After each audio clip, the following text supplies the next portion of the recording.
Today's feature match is actually Eldritch Magical Musketeers versus Adamancipator. Now, if you guys know how much I love some of these rogue picks out there, seeing Eldritch being copied and merged with the Magical Musketeer engine definitely brings a new aspect to the table. And I know people had previously saw this and were a little bit curious about it, at least getting the chance to see how the deck works.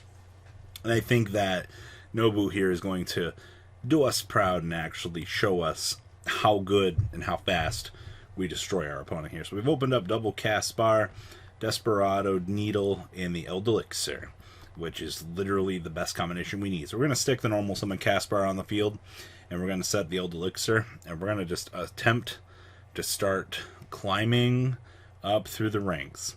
So we do have the Eldelixir for the special, which we're going to shoot now, so that we can stick the big guy on the field so that our opponent can go, oh, okay, so down comes the Golden Lord, and now we get to trigger Caspar's effect to get us the cross domination. We're actually really stacked here. Like, we have the best cards that we need for our opponent to play through. So now our opponent's got to be able to stick that normal summon on the field to be able to play the game, and if they can't actually get there, well, they're going to have one of my favorite things we like to call an issue playing the game. So we're going to go ahead, we're going to activate the Onomatopoeia, we're going to drop off the Go-Go-Go Dwarf, we're going to get the Utopic Onomatopoeia, and we're going to search for the Go-Go-Go Gigas here. Alright, so now that they've attempted to start, they're going to get to the Gigas. So, on summon, we're going to start triggering our effects. We're going to go Desperado, blow this thing on out of the water here. Goodbye, friend. I knew you well. Did you guys see where that Gigas went? He just got blown up, as they would say. We still have one disruption here. Alright. Looks like he's just passing on over to us. Seems good to me. So we drew the Eldelixir of Black Awakening for turn here. So we could technically bring out another zombie here, which, I mean, alright. We're going to go ahead and Eldelixir of Sanguine effect. We're going to set the Conquistador so that we can get another interruption through the opponent's turn. Hashtag advantage, by the way. We're going to switch Yield Golden Lord to attack mode. And we're going to put 3,700 points of damage on the opponent. Alright. Not too bad. We still are going to have full searching here. So main phase 2, we're going to go ahead and resolve the Black Awakening, and we're actually going to get to trigger the Caspar here as well to put more pressure on the opponent, which will get us an R negate. So we still have Graveyard Disruption, Cross Dom for negate, and we have the Last Stand to stop any of their interruptions that they might have for spells and traps.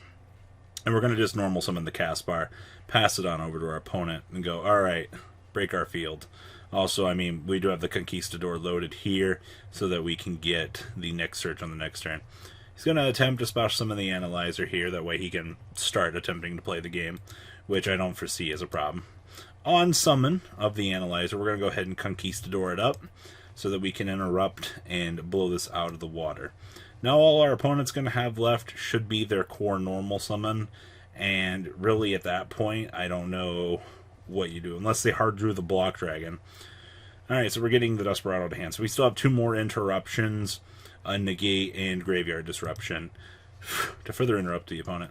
Almost at this point, you might want to consider wasting the Dancing Needle, that way that you can just take care of your opponent's banish pile, and you don't have to worry about the Block Dragon if they actually hard drew it, which I don't think is the case at this point. So, opponent's going to go ahead and stick the normal summon Doki Doki on the field. He's literally like, alright, what are you going to do about this? We're going to just go ahead and blow it up with the Desperado. There's no point. Now we've officially taken away our opponent's special summon off of the Analyzer, and we've taken away their normal summon. Simplistic game state at its finest. I do love this style of gameplay. Yep. And Mr. Danielson scoops there. Nobu winning game 1 here. Actually in a relatively good fashion. He had everything. Like, and it does go to show, for those of you that are always asking, like, how do I beat this deck? Honestly, if you can stop their extenders and their normal, you usually go into a very good position. It is very much a snowball effect at certain points, but as long as you can check those key points in the opponent's combo, you're not going to have any problem effectively controlling the game, as you just saw there. So, a very excellent example on what to do from Nobu there. Alright, starting off here, game 2. I assume that he's going to make us go second. Wow, we drew the actual literal hand trap nuts. We have double Gamma, double Nibiru, and we have the Sanguine to climb us on up into our engine.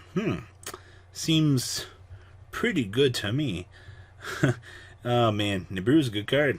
Our opponent's going to stick the Analyzer on the field, and he's going to go Effect, which we're going to let resolve. It doesn't really bother us. I see he's also playing the Weeping Idol here, so he can do his extender play. Alright, so the Doki Doki coming on down here off of the Analyzer.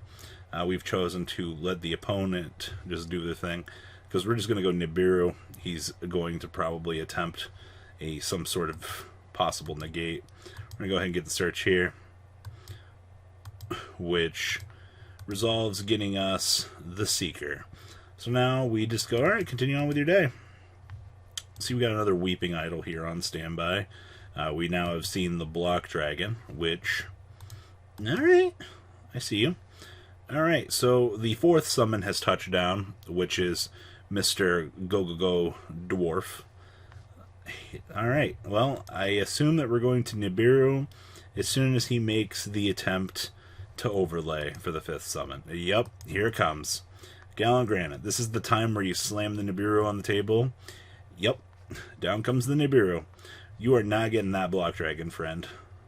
The stats on this thing are not that impressive, but you know what? It's fine. Alright, so we hand the opponent the token. We've done it.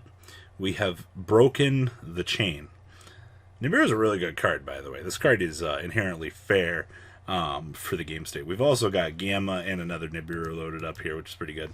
Opponent's going to set 1 and pass turn the way it looks. Token is 4,033. Which is pretty good. Alright, so we drew Pirates for turn. So we're going to go ahead and set, pass. I assume that the opponent's going to attempt to Cosmic one of these, because he knows what we're playing, right? You don't want too much advantage off of this. Oh, cool, he hit the Pirates. No, we get the Eld Elixir online. That's absurdly good. Oh, cool. Hey, look, our opponent drew Signs for turn. They literally can start combo again. That's pretty good. So we're going to drop Signs, get the Analyzer. We're going to go ahead and let them combo up. Hey, look, we got a Gigas on the field. We're now at 2 summons. Alright, so Glove it back into the Needle Fiber for the special. Alright, and we drop the 2nd rock on the field. Not only did we have... The opponent had the top deck recovery play, but we just rocked them a 2nd time. That feels disgustingly good.